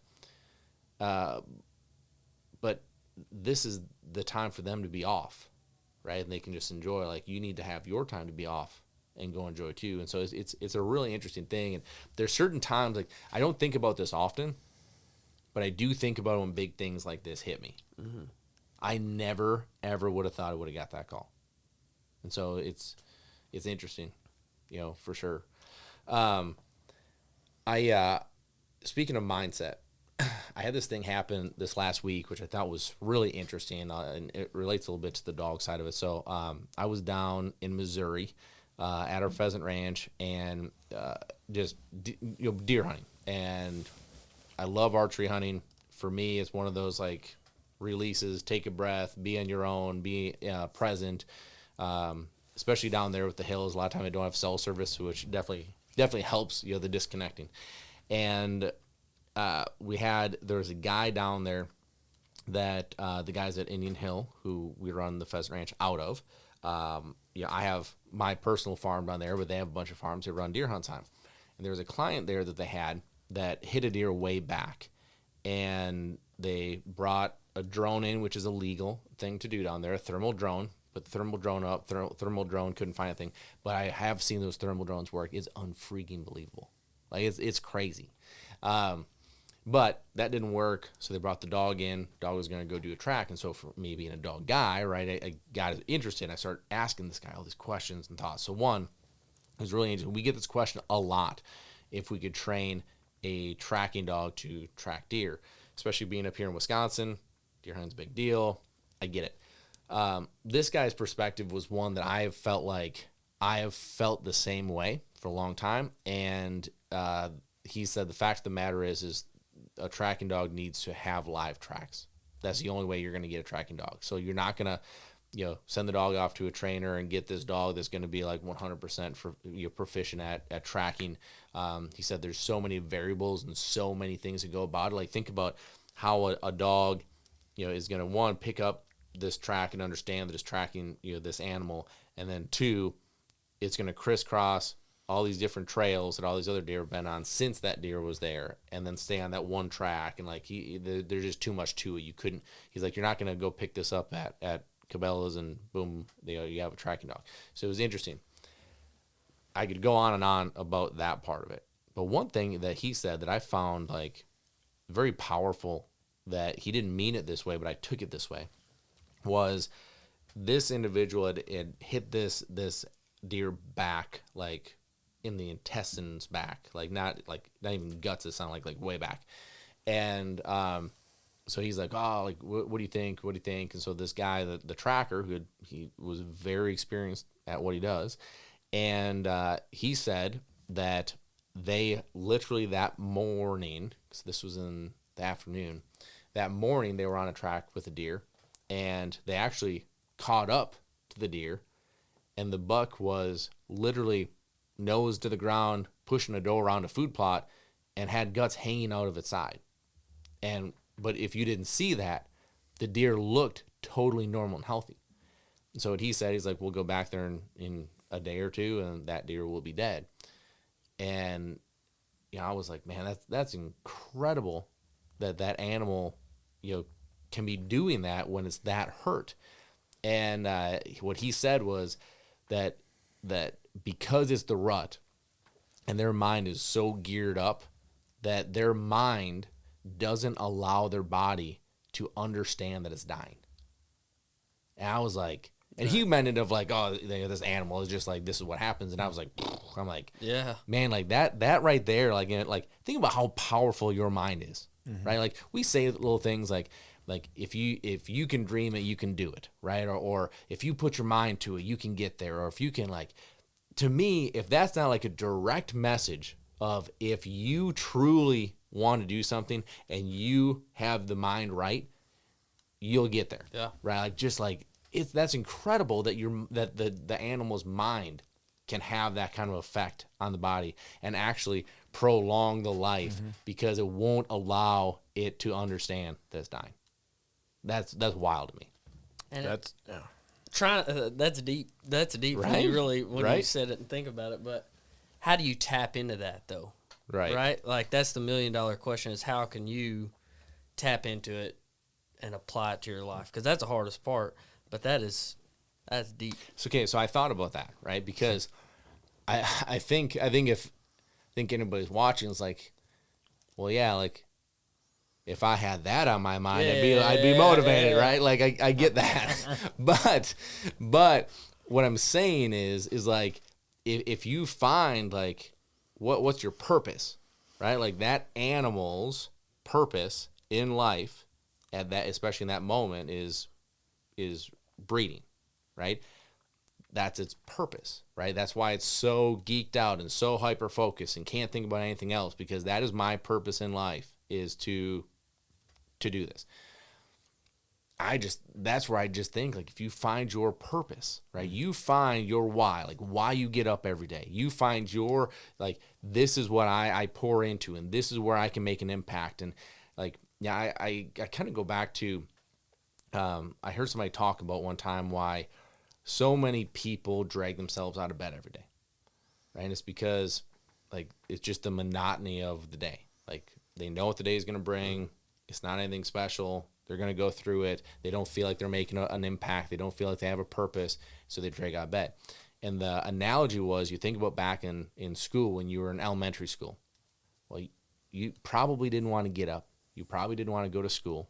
You wanted to, mom and dad had to wake you up 18 times before they were upset about it, and then you jumped out of bed.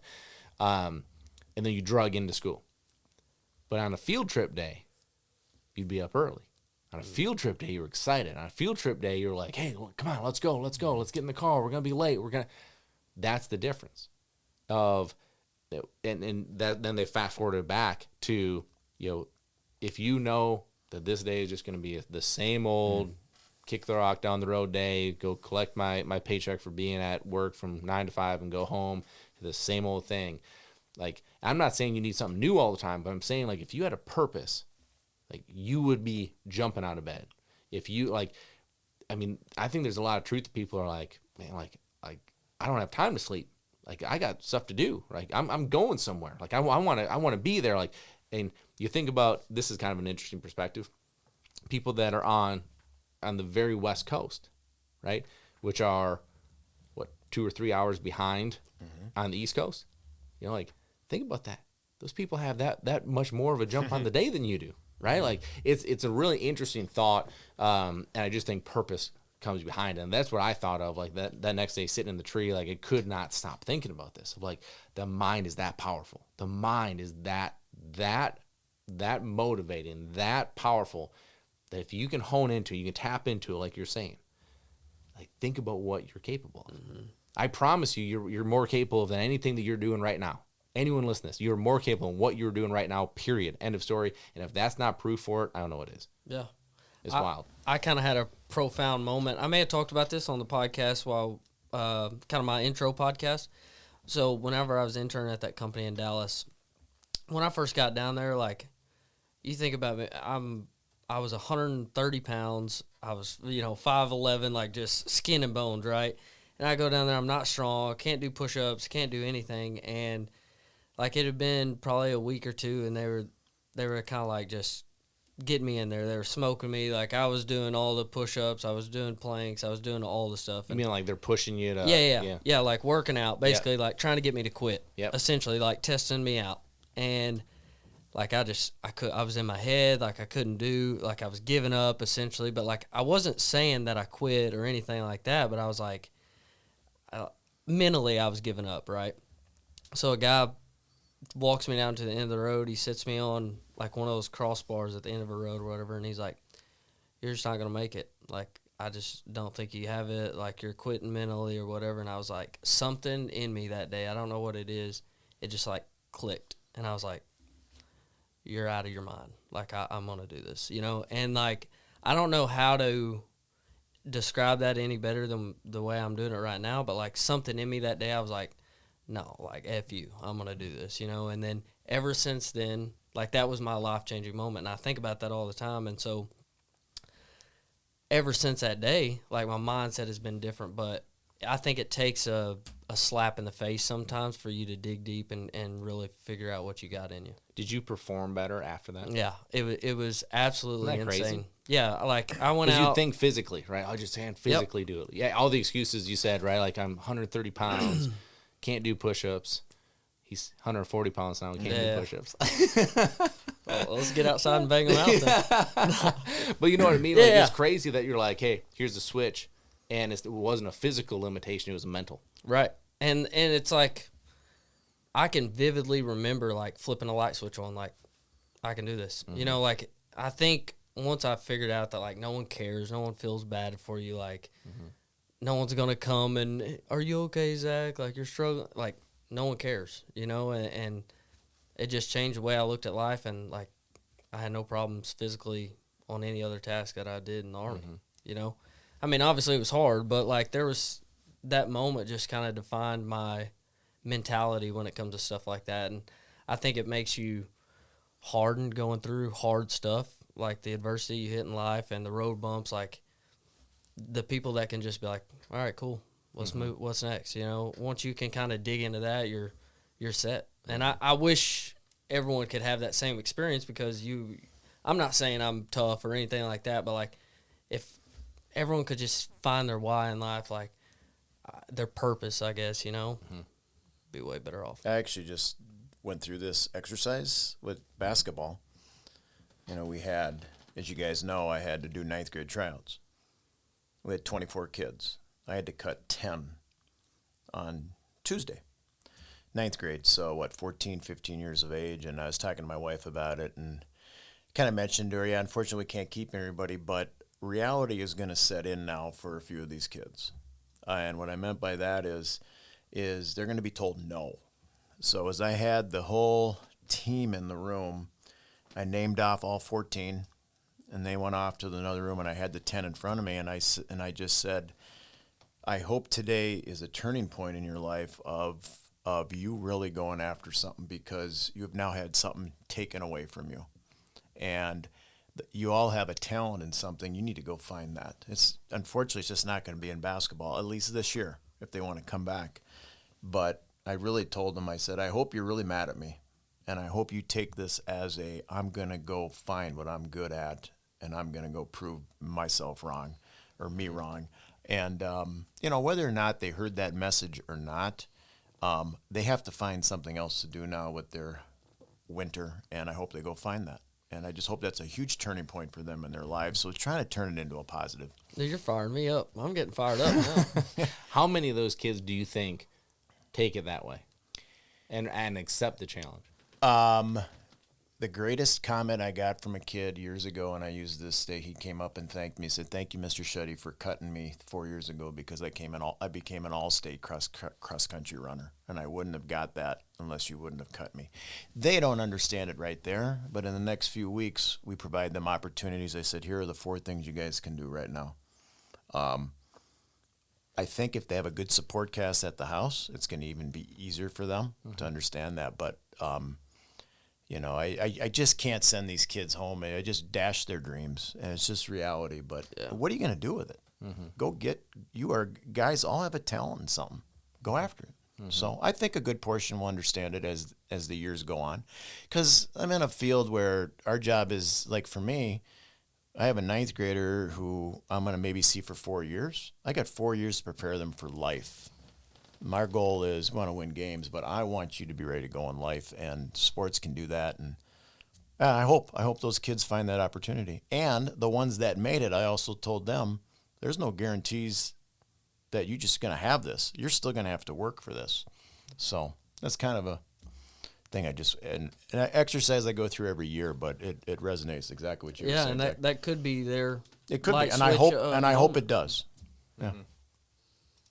Those are those conversations that nobody wants to have them, right? Nobody wants to be presented like those 10 kids. They didn't want to hear that that day.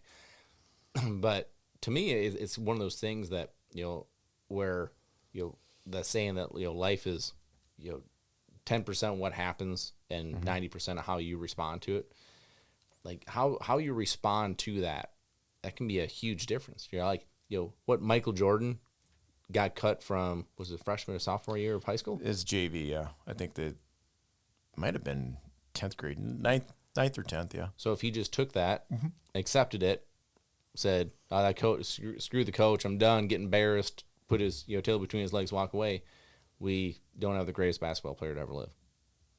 100%. It's incredible. At the same conversation that you had earlier this week, like the same time period.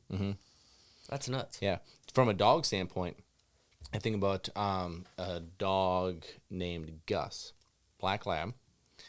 And Gus's owner, again, won't use his name just out of privacy, but great guy. Just picked up another puppy from us. Okay. Yesterday. I thought that's, yeah. So he sent Gus up, I think it was 6 years in a row over the summer, because his summers are super busy. He's like, he loves it up there with you. I want him to go up there and spend the summer with you. Just keep going. So he went through intermediate training, went through advanced, and he just really, really struggled with advanced. Like, just could not get it, could not get over it. Just didn't have that gear, didn't have that desire, didn't have it. And so I told him that, and he's like, that's okay, just keep plugging along with something else. So he sent him back the next year, and I had the conversation, like, we'll see how he does, right? Because this is year 2 of trying this. Like, maybe there's some maturity, maybe something changed, wasn't there? Well, we had that conversation every year. And I was like, man, like, and at one point I was like, man, like, I feel guilty. Like, I'm here trying to progress, but I don't feel like I'm getting a summer's worth of progress done. He's like, man, like, that's not why he's there. Like, if you can get it, great, but he's going to either sit at my house all summer long, do nothing, or be out there with you, even if it's just running setups that he already knows how to do. He loves doing it. I want him up there doing it. And I think it was year 5. I mean, I'm telling you, it was a different dog. I don't know why. I don't know, but like, that dog, Like, not only did he finish out advanced program, that dog was an all-star. Incredible. Awesome dog. And since you know who I'm talking, did he pass away, the dog? I think he did. I think so. Yeah, I don't want to speak out because I briefly talked to him. I think so. I didn't expect to talk about this, so I didn't. We've had a lot of these recently of like. There has been a big stint of them. Yeah, of just, dogs of just old age, pass away, and I can't remember if he was in there or not. But it's one of those things that, like, I think, like in that case, okay, where I'm relating this back to your story, most owners would have never done that. One, because of the financial commitment, and then two, why would I want to be away from my dog every summer for 5 years? But they also would have never known that their dog was capable of that, right? Because like it took that long for whatever reason for that dog just to click. And I'm telling you, from day one when I saw him that year, I was like, something's different. Just the way his attitude was, the way he looked at you, the way he wanted to, like, it was just different. So it's just interesting. We can talk a lot about adversity in certain situations that have come up in all of our lives, and how you responded to it was what dictated the outcome, and quite frankly, what probably changed the trajectory of your life. I had kind of a, talk about a profound moment. Like, I had a profound moment down in Missouri. So this was just last week. So I go down, and I just hadn't, with the year, I hadn't had an opportunity to go down and hunt, my farm in Missouri. Now, having a farm in Missouri had been a dream of mine for many years. And I just closed on this farm March 1st of this year. And so, we went down turkey hunting with the kids, had a blast, had fun. But this was my first time deer hunting it.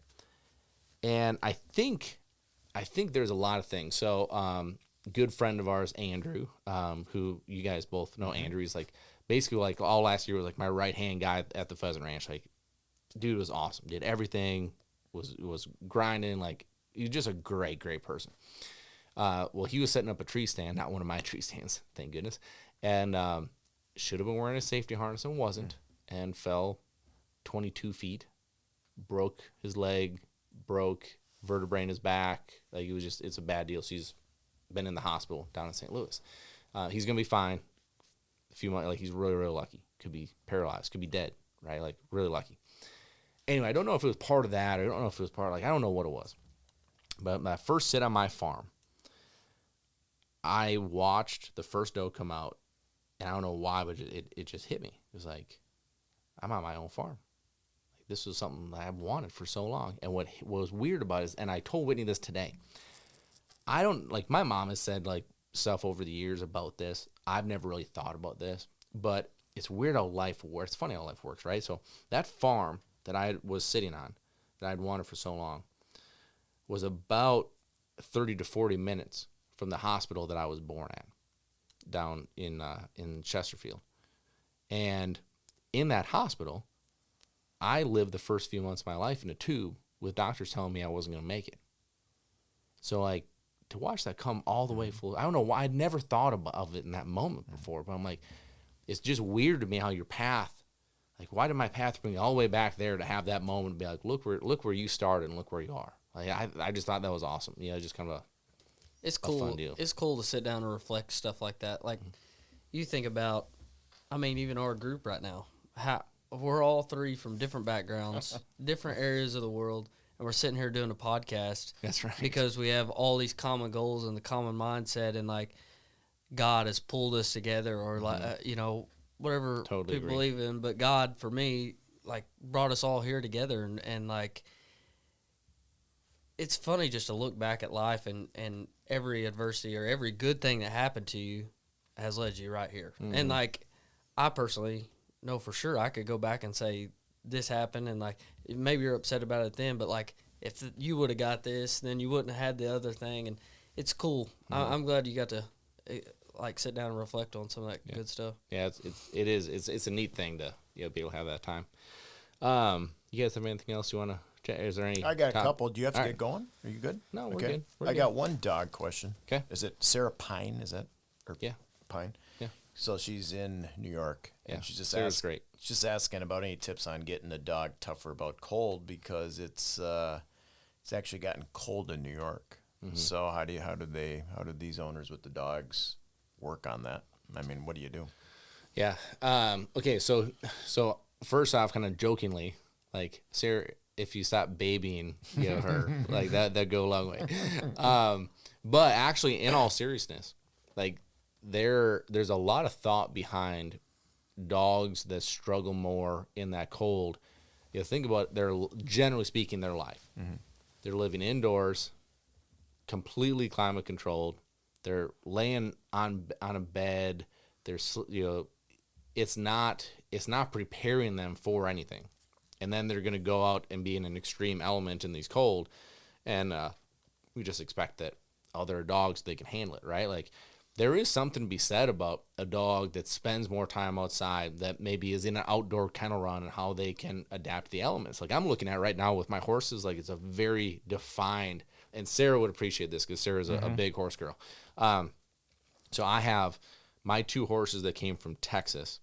I have blankets on both of them because they're like this really fine hair, and they're babies, and I just don't want them to get cold. Well, the guys I've had here, they're like they've just been through it, and they can handle it.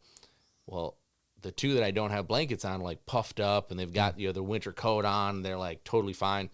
And the guys that have blankets on, you take those blankets off, and they look naked because they still have like their summer coat on.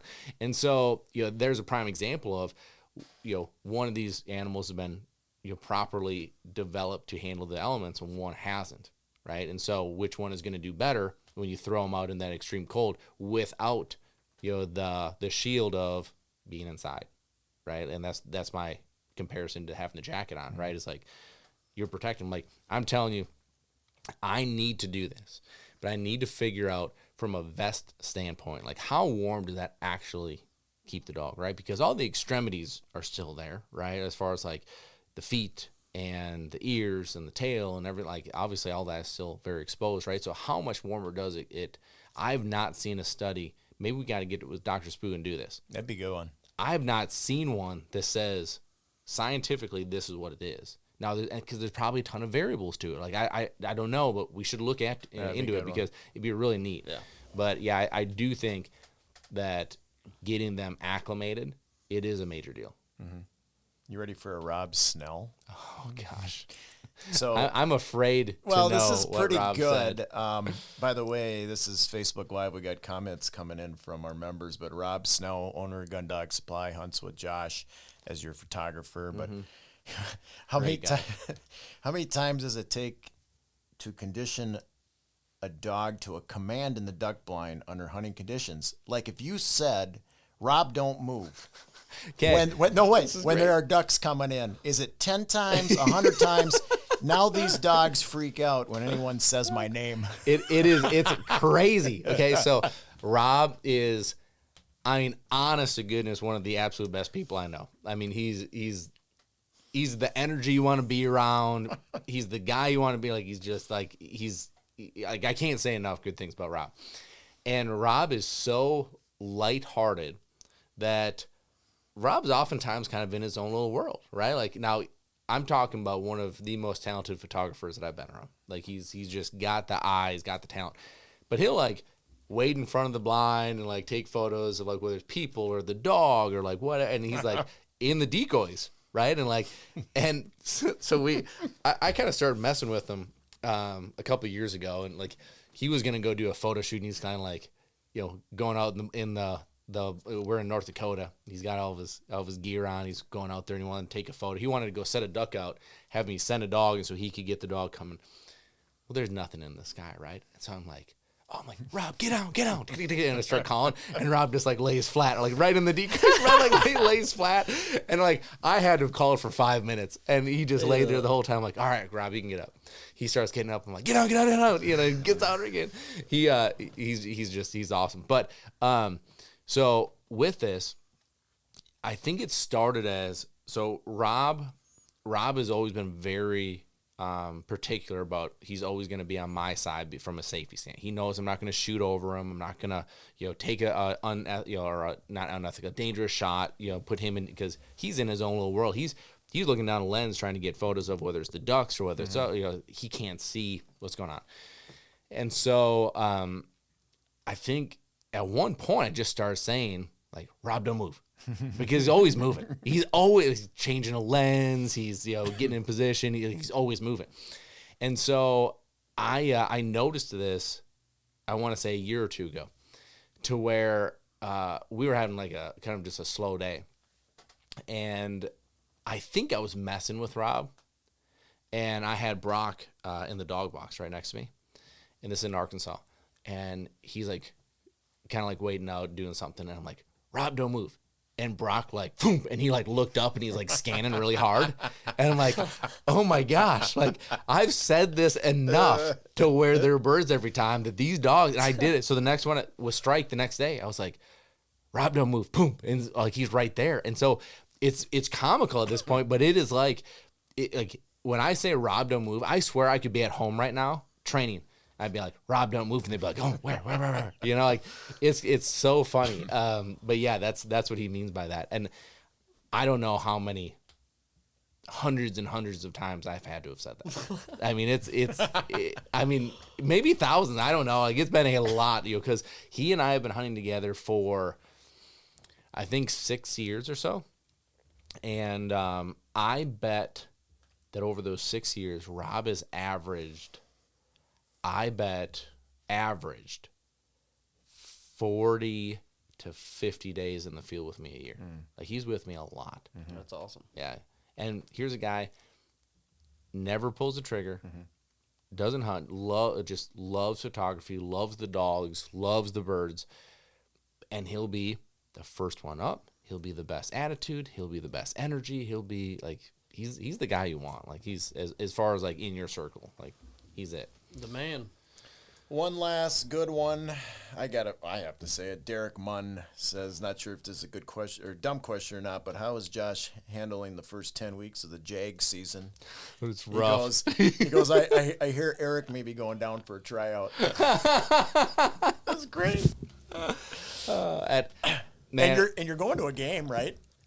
Maybe? Well, not anymore. Whitney said the other day, tickets are so low, you got to go. Well, you would think, right? Like, good thing we didn't buy them yet, because they should just keep getting more and more affordable. Well, the thing, we wanted to take the kids this year and have it be kind of like their first game. And Trevor Lawrence has been out, which certainly hasn't helped our cause. And I made a comment to her a couple days ago. I'm like, well, they should just sit him the rest of the year at this point. I mean, we're not making playoffs. There's no reason for him to go and have a long-term injury. And Whitney's like, well, we're not going if that's the case. Like, if they're just tanking the season, we're not going. So I don't know if we are going to go or not, but that's just been, it's just, here's my opinion. I think it's a prime example of lack of leadership and what it does to a unit of any kind. Whether this is football team, military, business, right? Like lack of leadership it'll destroy everything.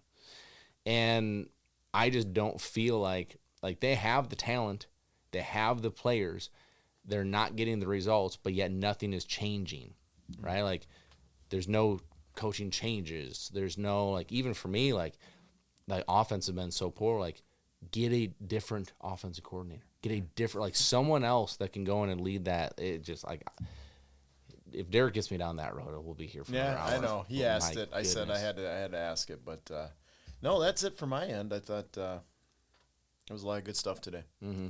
I loved that impromptu Ben call. Yeah, that worked great. I hope people enjoyed that, because that's just knowledge we can't give the audience, and he's there. Yeah, I mean, think about how many days he's in the field, what he sees, the experiences he has. I mean, he has more in a season than most people will ever have in a lifetime.